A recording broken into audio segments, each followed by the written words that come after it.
Nah, orang semacam ini bisa mendapat rahmat dari Allah, bisa dapat hidayah dari Allah.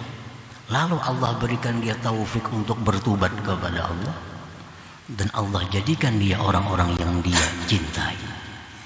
Nah, jadi orang maksiat itu bisa demikian, karena dia merasa dirinya hina, merasa dirinya kotor. Allah sayang kepadanya, Allah berikan rahmat, Allah berikan taufik sehingga dia tobat kepada Allah. Fayasiru minal mahbubin, jadilah dia orang yang dicintai oleh Allah Subhanahu wa taala.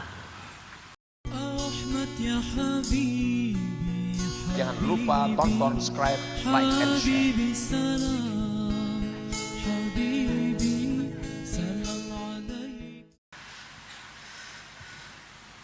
Dalam sembahyang kita membaca doa iftitah, wajjahtu wajhiya lilladzi fatara as-samawati wal arda hanifan musliman wa ma ana minal musyrikin. Aku hadapkan hatiku kepada Allah. Nah, di waktu kita membaca itu kadang-kadang hati kita lupa kepada Allah. Pada mulut kita mengatakan aku hadapkan hatiku kepada Allah, padahal hati kita waktu itu lupa kepada Allah. Imam Ghazali mengatakan dalam Ihya Ulumuddin, ini orang membuka sembahyangnya dengan berdusta kepada Allah Subhanahu wa taala.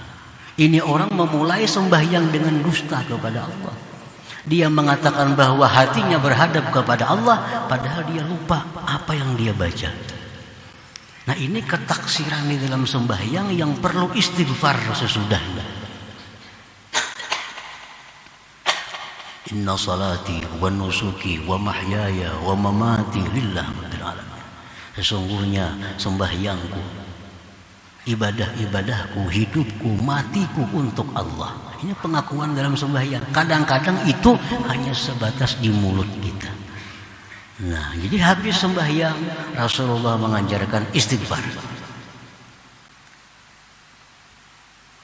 Jadi kalau orang maksiat itu perlu istighfar kepada Allah, orang yang taat lebih perlu istighfar kepada Allah, lebih perlu istighfar kepada Allah Ta'ala.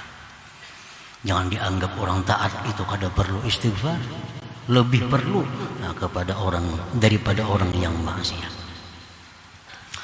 Para muhibbin rahimakumullah, wal 'asi rubbama tahmiluhu ma'siyatuhu 'ala al-khawf min rabbih wa istisghari nafsihi wa iftiqarihi ila hilmillah wa 'afwi fatadarakullah bi rahmatih fayatubu ila Allah fayasiru minal mahbubin. Nah, adapun orang yang maksiat kepada Allah, orang yang maksiat, kadang-kadang maksiatnya itu membawanya kepada takut terhadap Allah. Kadang-kadang maksiatnya itu membawa kepada perasaan hina dirinya. Kadang-kadang maksiatnya itu menimbulkan bahwa dirinya sangat perlu kepada ampunan Allah Subhanahu wa taala. Orang yang maksiat itu kadang-kadang demikian perasaannya. Dirinya rasa hina, dirinya rasa riga, dirinya rasa kotor. Nah, orang semacam ini bisa mendapat rahmat dari Allah, bisa dapat hidayah dari Allah. Lalu Allah berikan dia taufik untuk bertobat kepada Allah, dan Allah jadikan dia orang-orang yang dia cintai.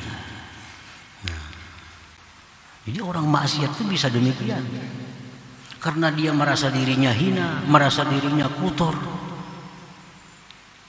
Allah sayang kepadanya, Allah berikan rahmat, Allah berikan taufik sehingga dia tobat kepada Allah. Fayasiru minal mahbubin, jadilah dia orang yang dicintai oleh Allah Subhanahu wa taala.